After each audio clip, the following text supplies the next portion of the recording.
Good morning. This is Colonial News with your main anchor, Naberto Chapa. And co-anchor, Alyssa Foster.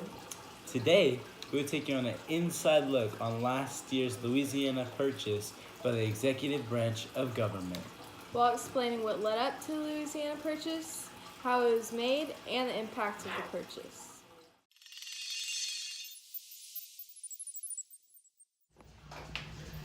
Now back with Colonial News to take you on site at the west bank of the Mississippi River, where Clarence will be informing us on what led up to the Louisiana Purchase.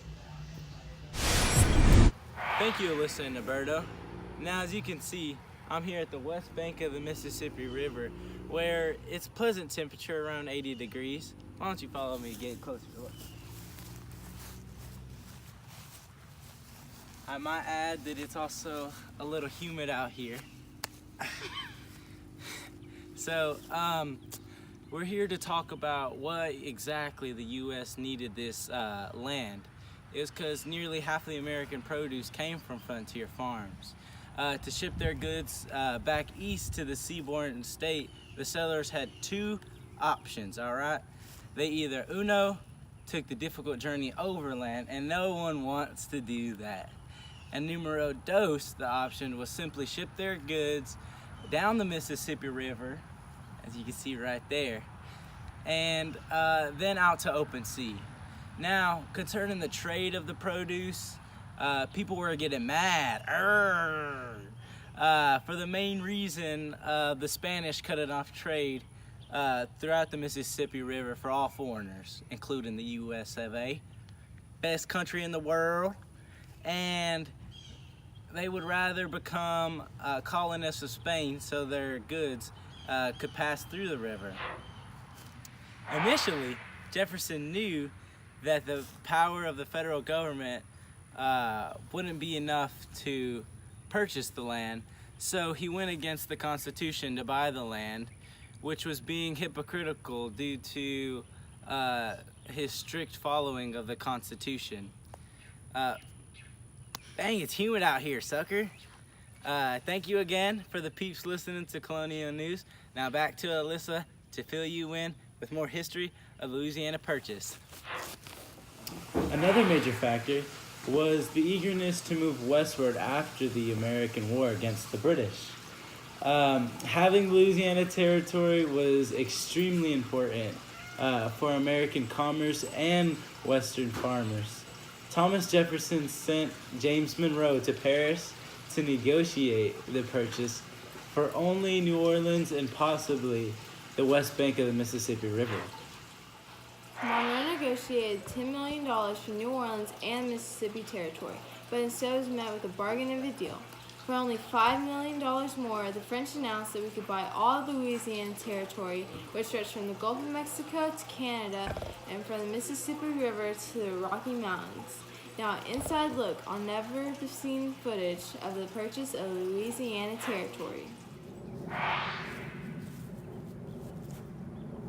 Well, look who we got here.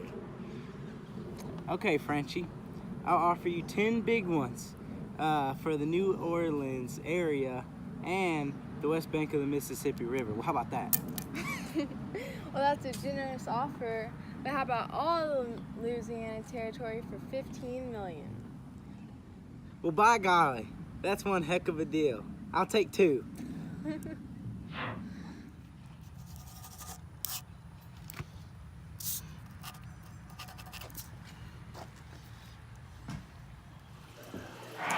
And there it is, folks, footage of what really occurred during the signing of the Louisiana Purchase.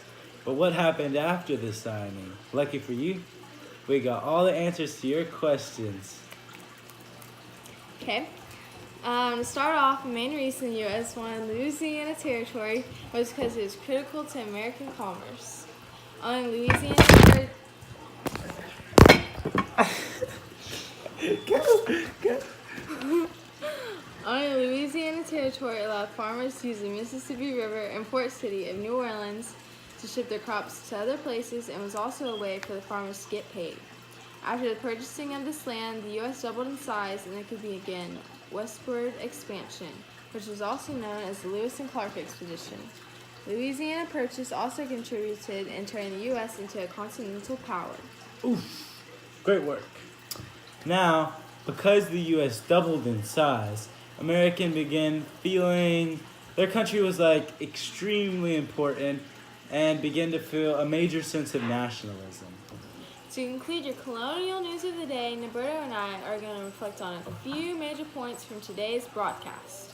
Firstly, without the Louisiana Purchase, the U.S. would not have control it has today over the Mississippi River and New Orleans port cities to conduct trade.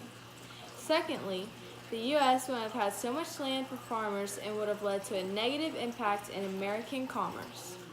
And lastly, without the doubling of the U.S., Americans wouldn't have felt their new sense of pride or power. That's it for today with Colonial News from Alyssa and I. Have a great day. And remember to tweet us at Colonial News.